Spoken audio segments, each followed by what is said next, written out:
Hello, everyone.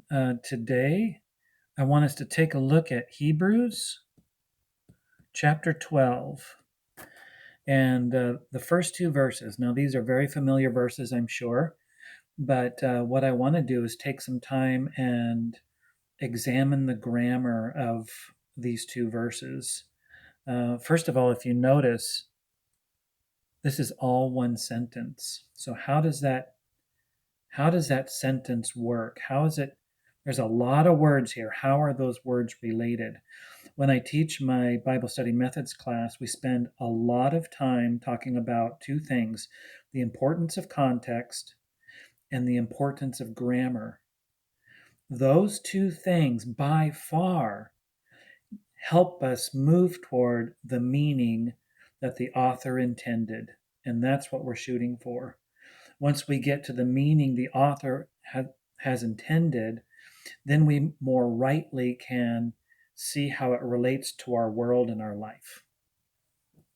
So let's take a look at this.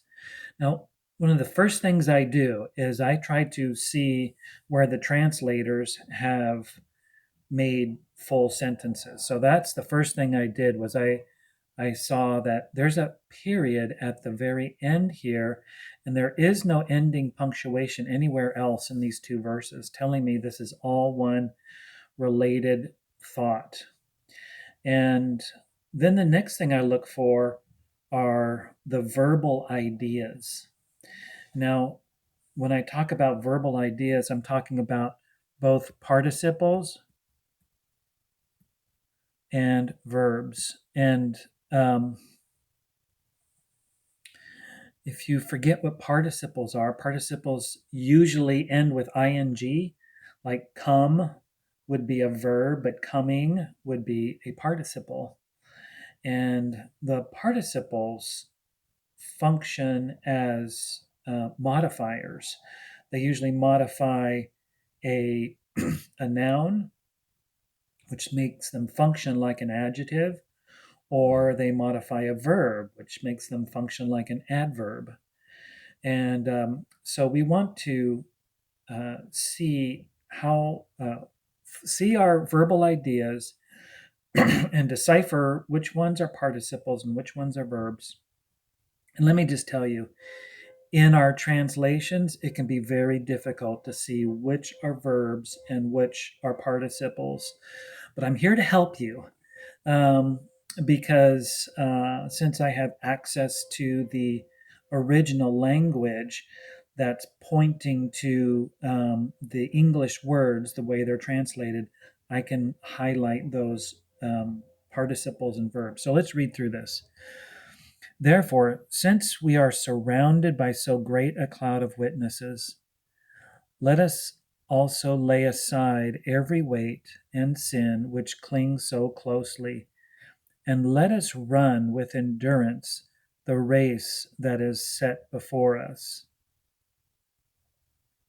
looking to Jesus, the founder and perfecter of our faith, who, for the joy that was set before him, endured the cross, despising the shame, and is seated at the right hand of the throne of God.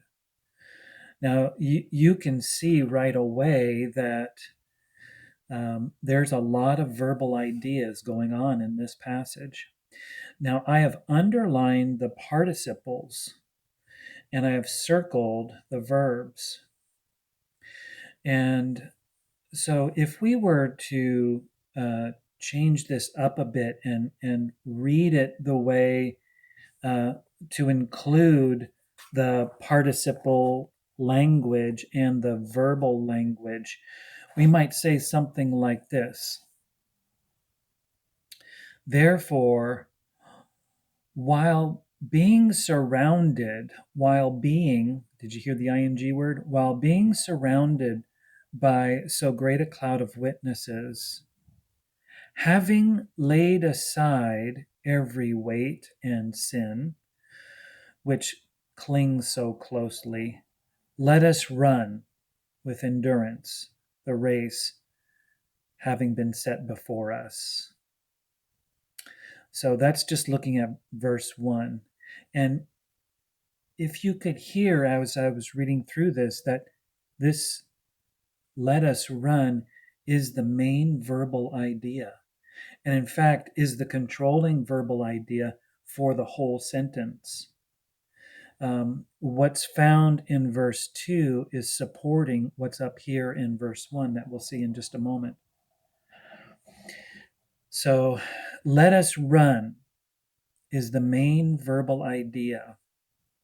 These participles up here, this "let us lay aside every weight and sin," this is a past participle. So it is something that has been done in the past. So it's the condition in which you run. It's the thing that you've done this, having laid aside every weight and sin which clings so closely, let us run with endurance the race that is set before us. Now, this participle here, starting verse 2, is very important. Looking to Jesus, the founder and perfecter of our faith. Now, this participle here is functioning like an adverb. It is actually modifying our main verb. And how is it functioning? When you say, "let us run looking to Jesus," isn't it telling you how to run? How do you run?